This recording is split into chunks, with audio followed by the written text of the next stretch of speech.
সারাদিন খালি টাকাই চায়,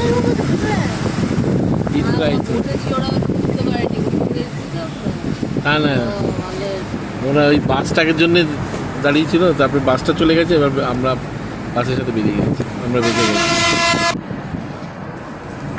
ও ওই যে ওটা ভিউ পয়েন্টটা।